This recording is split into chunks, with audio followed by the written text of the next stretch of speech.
Thanks, Mark. That was terrific. So your head hurts a little bit.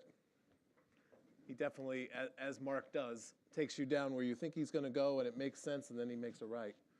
And you end up in a place in the middle of a cornfield where you thought the GPS told you that was where you were supposed to land, and he drops you off there and says, now figure it out. So it gave you a little bit of a glimpse into our Stagwell PMX relationship, but also, excuse me, how we see the world, which is, it is complex, and it is moving faster, and I think it gives you a glimpse, too, into see where we're going, which is the research and the analytics and the polling, which is something has always been a mainstay for us on the research side, adding the capabilities for polling and deeper insights to not just figure out what we think is right for people who don't live in New York and LA, and put ourselves in front of the data and the analytics that tell us the truth.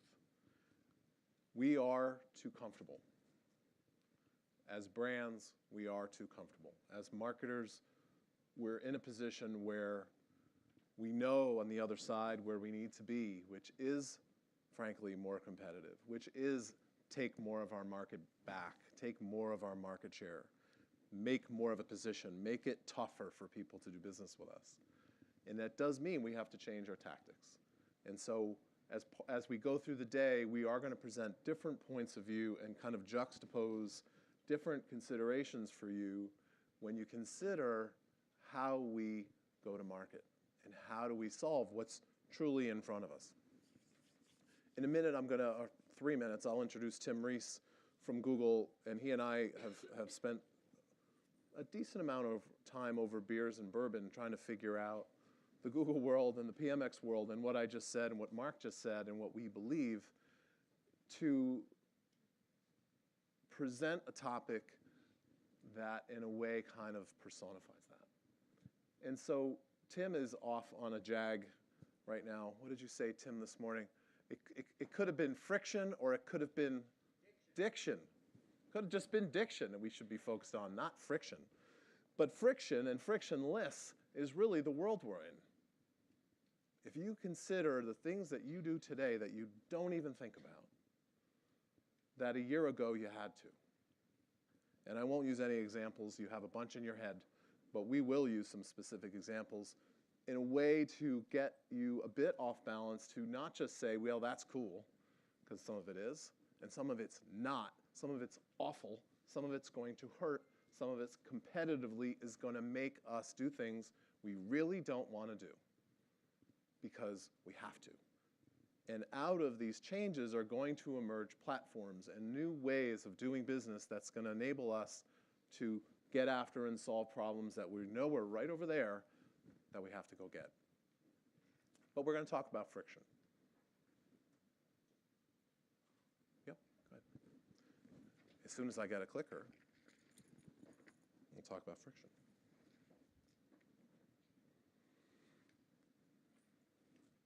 You will hear this word a lot today, experimentation and innovation. Our general premise is we don't experiment enough. If you think about the world you're in, both at Google and in our worlds and in your side, our clients and partners, we have just enough time to get the core work done, and then we hope maybe we can have a little bit of time for testing. Some of the groups in the room have actually created a structure and a platform for experimenting and making the time for figuring this stuff out. I would lobby to say, and have for really since the beginning of when we launched our digital business in '02, which is now 70% of our business, that I would bet that if you took the worst 5% of the money that you're spending now and took it and spend it on new things and emerging and experimental, innovative, new approaches, that it would be no worse than the worst thing you're already doing. So if that's true, we have a lot of room. We have a lot of testing money. Because oftentimes we hear there's not enough budget for testing. But when you look at it from that perspective, that it could be no worse than the worst thing you're doing, why not do it? When we started with Bloomingdale's many years ago, when e-commerce was, everybody was fearful of e-commerce, and Bloomingdale's said, fine, I'm looking at Marion, I'll give you $10,000 a month.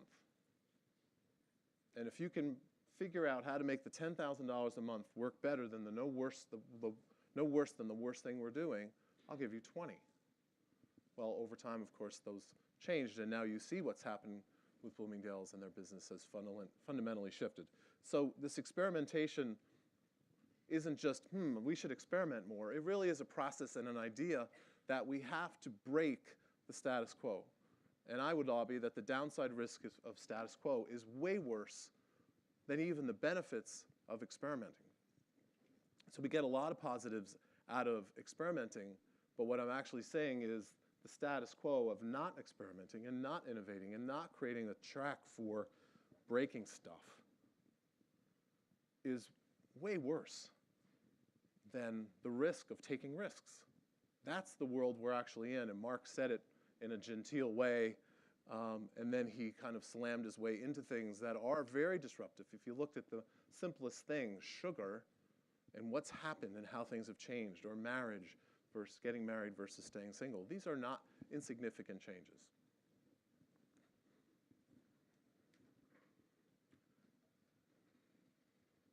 We're seeing a frictionless culture. Good. Go to a concert and take all the pictures you want. But how about getting a pizza delivered? How many still use Domino's Pizza? Raise your hand. Who uses Domino's Pizza for delivery? It's all right. Be proud. It's okay. Wow, that's it. It's one of the most sophisticated marketing, thank you, one of the most sophisticated marketing companies in the world. They're very, very smart. Unfortunately, that dude's the guy who delivers it. That's a little scary. I don't feel so good about my cold pizza with the pepperoni that slid off, that maybe got delivered on time, except that times are changing such that technology intersected with humanity can create an experience that's really thrilling.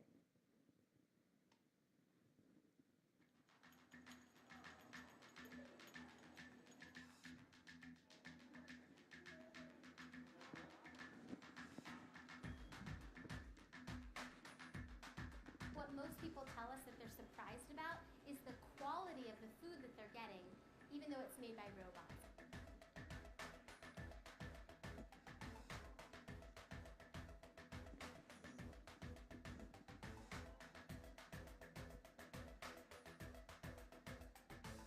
If you order a pizza from us, you're going to get it in about 20 minutes or less. The fascinating thing about this Zoom pizza, you should check it out, it's amazing. The trucks are the ovens. So they make the pizza with the robots, and the guy still makes the crust, because you can't really get a robot to do that, and you can't, I don't know how the robot would get like all that oil and stuff off our hands. That's what makes the pizza so good. That's why New York pizza is so good. They don't have oily hands in San Francisco. They put it on the truck uncooked. They use the GPS device to figure out how far it is to your home. And they start the cooking process, so when it gets to your house, it's perfectly made. They deliver it, and that experience is substantially better than the current process that we're already in. Technology, of course, you've all seen this in your own lives, how technology is such a big part of your life, whether you're single, married, with kids, without kids, or whatever is going on in your home. Technology is a huge part of it.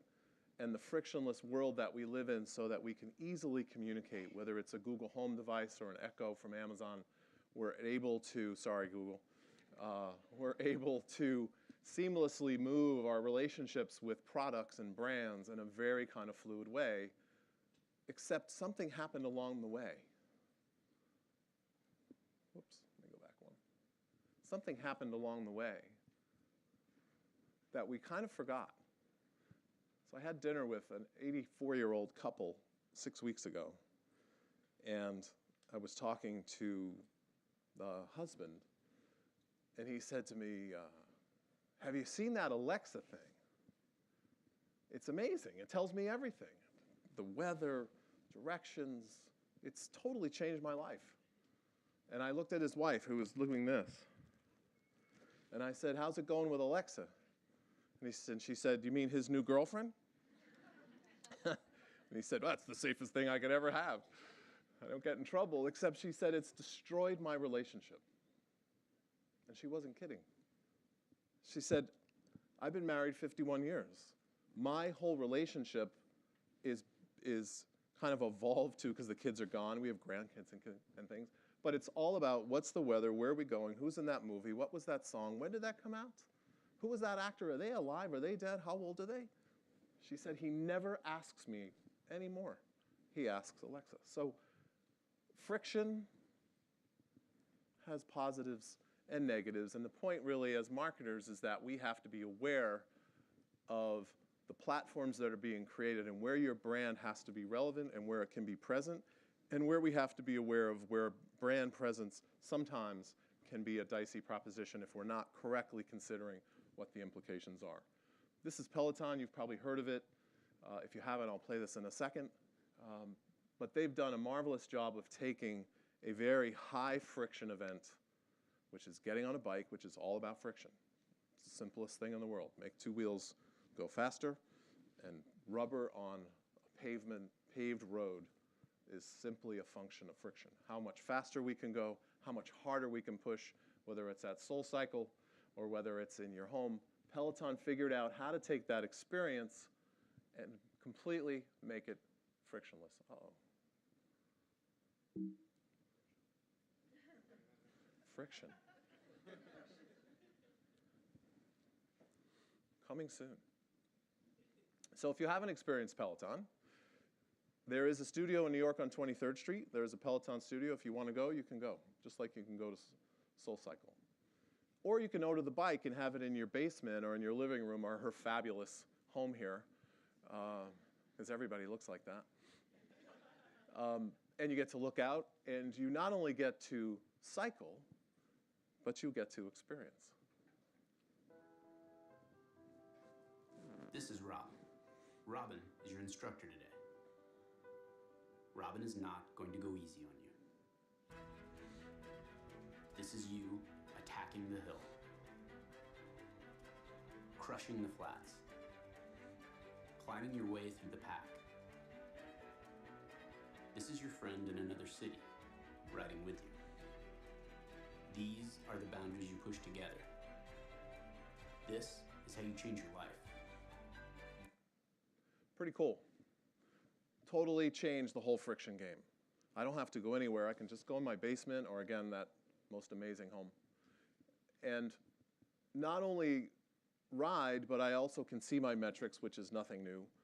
But I can see the trainer in front of me on my screen.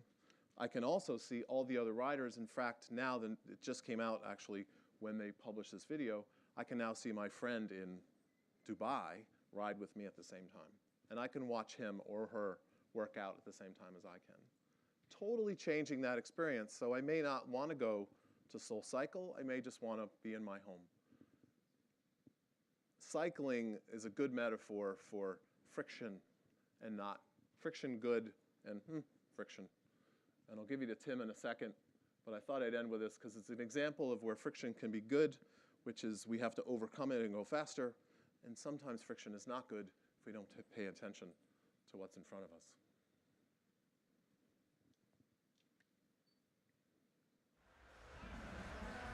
A lot of riders have come down, and that means the race will be neutralized for a period of time. That was a very, very big crash. So a little unnerving to think about how much skin is now on that track. But friction, obviously not good, but as an exercise method, the Peloton is about as safe as it could possibly be. That bike's going nowhere. You're not going to fall off, or you probably shouldn't. It's going to be in your living room. And it allows us to overcome technology challenges that have stopped us from being able to do things that we enjoy and feeling stronger. At the same time, we also have events, and that's obviously a bike track, but riding on roads, frankly, has become less popular. Go buy a bike shop. They're not selling as many bikes because friction's getting in the way. It's not just the technology, it's what we experience.